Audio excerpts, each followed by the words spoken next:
Today I want to teach you 5 English idioms about life. As an English learner, you must master English idioms in order to speak English fluently. Now, this lesson is going to help you understand 5 important ones, but I have a free PDF that I want you to download right after this lesson that includes 17 of the most popular English idioms. These idioms will help you sound more like a native English speaker. So, hit the link in the description to get your free PDF. Now, are you ready to jump right in? Well then, I'm Teacher Tiffany. Let's jump right in. Here's the very first English idiom I want to teach you today. The idiom is cut to the chase. Good. Again after me. Cut to the chase. Excellent. Now, this idiom literally just means to get to the point without wasting time on unnecessary details. Again, to get to the point without wasting time on unnecessary details. Think about this lesson. I started off right at the beginning letting you know, hey, I'm going to teach you 5 English idioms, but I also want to give you 17 more that are very important, very popular. Here's the PDF. And then we went right into the lesson. I wanted to cut to the chase. You got it. Yes, getting to the main point. Here is the first example sentence using this idiom. Let's cut to the chase. What's your final offer for the contract? We're going back and forth. You're telling me many different things. Listen, let's get to the main point. Let's cut to the chase. What is your final offer for the contract? You got it? Yes, I remember, this is not even in my notes. I remember when I purchased my car, I walked into the dealership and the young lady was very nice. And I let her know, I said, listen, I just want to cut to the chase. What's the price? Tell me all the details. I don't like to haggle back and forth. I wanted to cut to the chase. And she was great. She cut to the chase and I bought a car. All right, here is sentence number 2. In our meetings, the CEO always cuts to the chase to save time. He or she is not about wasting time. No, let's cut to the chase. And finally, sentence number 3, as you're realizing how important this idiom is. I appreciate how you cut to the chase in your presentation, highlighting only the key points. You didn't give information that wasn't important. You only gave the key points. I like and appreciate how you cut to the chase in your presentation, highlighting only the key points. You got it? Excellent. All right. So again, the first idiom is cut to the chase. Here is idiom number 2. Idiom number 2 is throw someone under the bus. Again, throw someone under the bus. Now you're probably looking at me right now like, Tiff, why are we tossing people under vehicles? Let me explain. To throw someone under the bus literally just refers to betraying or blaming someone, especially to save yourself. Listen, I didn't do it, she did it. Nope, it was her. Or nope, I didn't do it, he did it. It was them.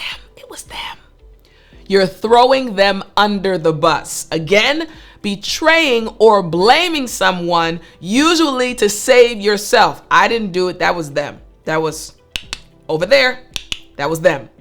Throwing someone under the bus, you got it? I kind of like that. All right, here we go. Here is sentence number 1. Don't throw your colleagues, your coworkers under the bus just to make yourself look better. This is something, even though it's an example sentence, I want you to live by this principle. Don't throw your colleagues, your coworkers under the bus just to make yourself look better. Treat people the way you want to be treated. Okay. All right, here we go. Sentence number 2. She felt betrayed when her manager threw her under the bus during the project review. Her manager didn't protect her. Her manager didn't save her. Instead, her manager threw her under the bus. betrayed her, or blamed her. You got it? And sentence number 3. It's unprofessional to throw your team under the bus when things go wrong. Once again, it's unprofessional to throw your team under the bus when things go wrong. This is a very important point. Take responsibility. Don't just blame other people. All right? So again, idiom number 2, throw someone under the bus. Now, idiom number 3. Idiom number 3. Bite off more than you can chew. Good. Once again, after me. Bite off more than you can chew. Excellent. Now, to bite off more than you can chew just refers to taking on more responsibility or work than you can actually handle. Hey, I'm able to handle this amount, but I took on this amount. A lot more than I can handle. Bite off more than you can chew. The easiest way to remember this idiom, I want you to think about a child. A child who loves ice cream. This child gets a bowl of ice cream, and while they could eat it slowly, instead they start to eat it very quickly, putting more in their mouth than they can handle. And all of a sudden, their mouth starts to get bigger and things start to pour out of their mouth, and the mother says, listen, you know that you can't handle all of that. Take it one bite at a time. In this sense, biting off more than you can chew. The literal situation. We can use it again when you're taking on more responsibility or work than you can handle. You got it? Excellent. All right. Here is sentence number 1. Be careful not to bite off more than you can chew with this new project. Listen, it's a lot. It's a big one. Don't bite off more than you can chew. Sentence number 2. I think I've bitten off more than I can chew by agreeing to 3 deadlines this week. I think that's going to be a bit much. I think I've bitten off more than I can chew by agreeing to 3 deadlines this week. And sentence number 3. The new employee bit off more than he could chew and is now struggling to keep up. You got it? Excellent. All right. So once again, number 3, idiom number 3, bite off more than you can chew. Now, idiom number 4, put all your eggs in one basket. Again, put all your eggs in one basket. Good. Now, this idiom, put all your eggs in one basket, just refers to investing all of your resources or efforts into a single course of action. Hey, I'm going to do everything I can to make this right here work. I'm not going to worry about this or that. I'm putting all of my eggs in one basket. All of my efforts are going towards this one thing. In English, we say, put all your eggs in one basket. Check out this first example sentence. It's risky to put all your eggs in one basket by relying on a single supplier. What if that business goes out of business? What if that business fails? Then your business will also fail. It's very risky to put all your eggs in one basket by relying on a single supplier. You got it? Excellent. All right, here we go. Sentence number 2. Instead of putting all your eggs in one basket, you should diversify your skill set to stay competitive. Hey, don't just learn one skill, learn multiple skills to diversify your skill set and make yourself more marketable. Sentence number 3. The company put all its eggs in one basket with this product launch, and it paid off. Sometimes it pays off to put all your eggs in one basket. Once again, the company put all its eggs in one basket with this product launch, and it paid off. You got it? Excellent. All right. So again, number 4 is put all your eggs in one basket.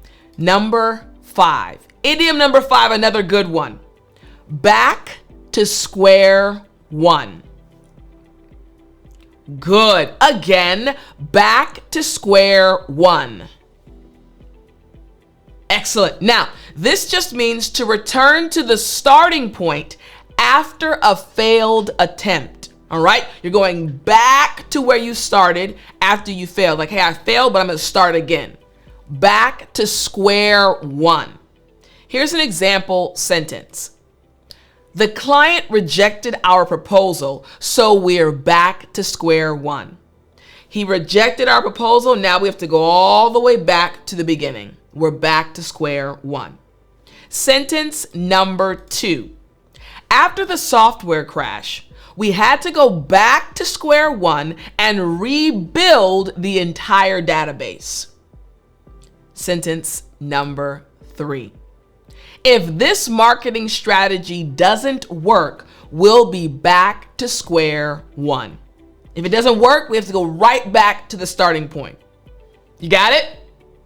Excellent. So once again, back to square one. Now remember, I said at the beginning, don't forget to download your free copy of 17 of the most popular English idioms. This PDF is going to expand the lesson we just had and help you really understand English idioms. I hope you enjoyed today's lesson, and I'll talk to you in the next one.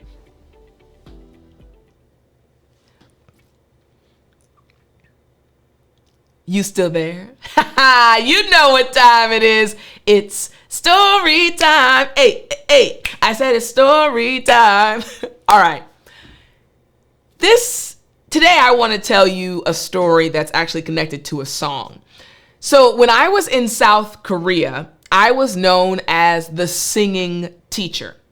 I enjoy singing. I hum all day. If I'm at work, when I was at work working at a company, right now I run my own company, but when I was working in an environment with other people, I was always singing. So I was known as the singing teacher when I was in Korea. And I think about that periodically because we affect each other.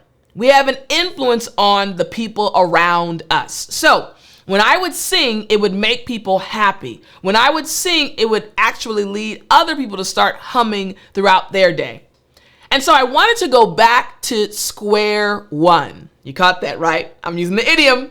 Back to square one to one of the songs I loved the most when I was actually in Korea. I knew this song before I went to Korea, but it was one of the songs that really meant a lot to me.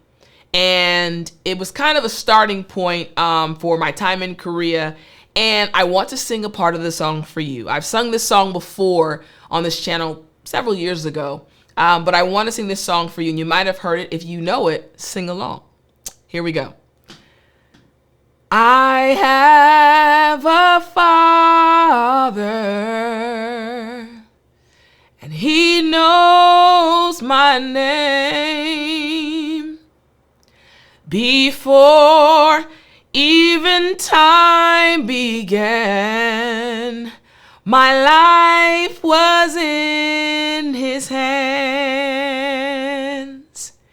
And he knows my name. He knows my every thought. He is my God. Now that last part I improvised because something interesting happens. Whenever I get to this part of the song, my brain naturally switches from English to Korean. And I was about to sing it in Korean, but I decided to switch it to English and make up the words at the end. But it's just talking about having a father in heaven. He knows my name, and he knows your name. And he knows my every thought. And he sees, hear the words, now they came back, Korean went away. He sees every tear that falls, and he hears me when I cry. It's just a reminder of how much God cares for me. And you know that I'm a Christian. You might not know, actually, I'm a Christian. That's why I do this. My desire is to help as many people as possible. My desire is to help you achieve your English goals. Why? Because Jesus came to this earth to save me and to save you. And again, you might not be a Christian, and that's totally okay, but I want you to understand the reason why I am so passionate about teaching you English. The reason why I care so much is because Jesus came to this earth and his entire life was to serve others. So I want to dedicate my life to serve you, to help you achieve your goals. So I went back to square one with the song, again, improvised quite a few of the verses, quite a few parts of the lyrics, and I'm okay with it. I hope you enjoyed it. I'll talk to you next time.